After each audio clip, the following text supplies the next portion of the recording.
According to major news outlets, some form of the movement, Occupy Wall Street, has popped up in 75 major cities and more than 700 communities all around the United States. As I see it, the 99%ers are mainly protesting against social and economic inequality, corporate greed, and the influence of corporate money and their lobbyists on the federal government. It has only been 2.5 years since another popular movement, the Tea Party, captured the media's attention with its public protests against wanton federal taxation such as subsidizing loser mortgages, Wall Street bailouts, and the National Health Care Plan.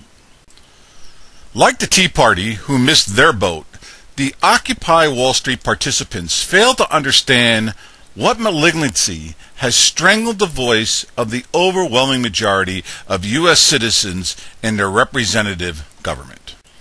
Unlike the Tea Party, perhaps the Occupy Wall Street participants just might take the time to discern what malignancy has rendered the majority of Americans mute in their U.S. government, and what can be done to cut it out so everyone's voice will never again be a media, lobbyist, and capital concoction of special interests.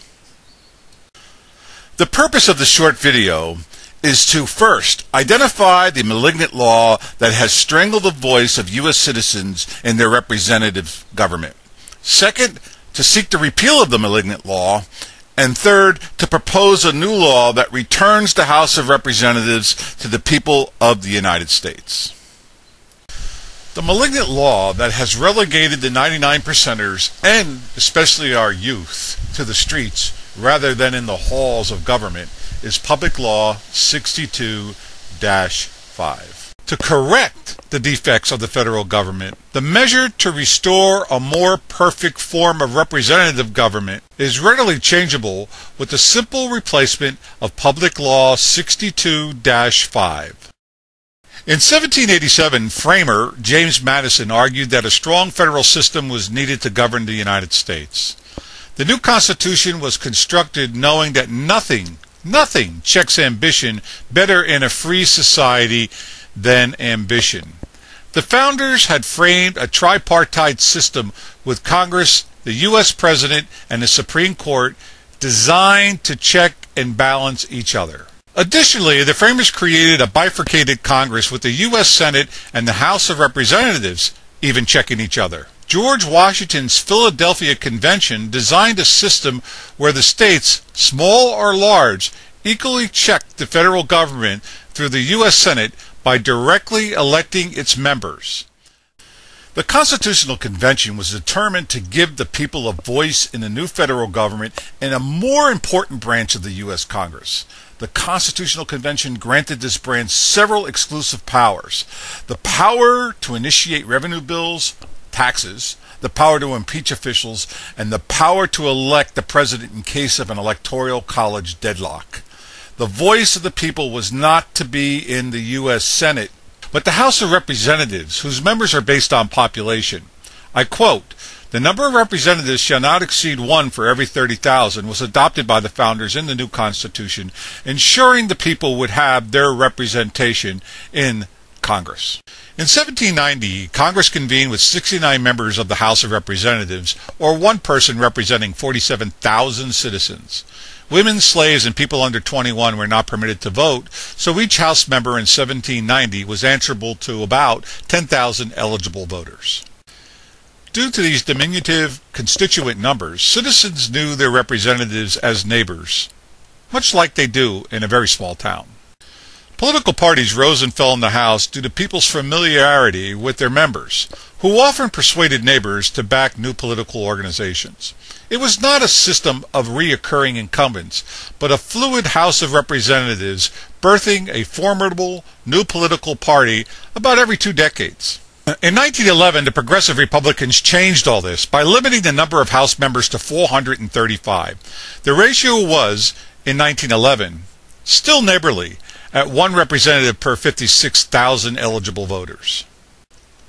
In 1920, the representative ratio skyrocketed to 178,000 eligible voters per member due to the 19th Amendment ensuring the woman's vote and steady U.S. population growth. Congressional constituents therefore tripled in 8 short years, and Public Law 62-5 forbade any further adjustments to the House of Representatives size. Today, in 2010, with the voting age now at 18, there is only one representative per 556,000 eligible voters. The population of a congressional district has grown to 713,000 citizens. All Occupy Wall Street activists take note that the result of limiting the House to 435 members is that you and all U.S. citizens have lost your voice in the House of Representatives to PACs, 527s, unions, the media, millionaire candidates, and as of 2010, corporations who can raise the capital, brand awareness, and/or ground forces necessary to persuade 500,000 voters to elect a representative who is personally unknown to his or her constituents. Moreover, from 1790 to 1911, before Public Law 62-5's enactment, 20 different parties obtained House membership exceeding 6%, and 9 were the largest in Congress. After the enactment of the public law, from 1912 to 2010, only 2 parties can claim holding a majority or even 5% in the House of Representatives. The mechanism for purging and rebuilding new parties is the second casualty of the enactment of Public Law 62-5. From 1789 to 1911, 120 years, the House of Representatives grew about 660%. Growth of the House at the same 5.5% yearly rate from 1912 to present, 100 years, would establish a House membership at 2,400. Now, that may sound like a lot of members, but presently there are roughly 25,000 congressional staff members on Capitol Hill, with about 16,000 for the House of Representatives. Had Public Law 62.5 never been enacted, there would be about 2,400 members in the House of Representatives. Each representative would be limited to pre-World War II levels of 3 staffers each, for a total of 9,600 public servants, with 25% of them being elected. Conversely, today we have 16,435 public servants on Capitol Hill for the House of Representatives, with only 3% of them being elected, and those mostly answerable to special interests. In 2009, I tried to explain to the Tea Party that they were missing their boat. I maintain that Public Law Boat 62-5 is filled with special interest tea and sits in the reflecting pool in front of the House of Representatives.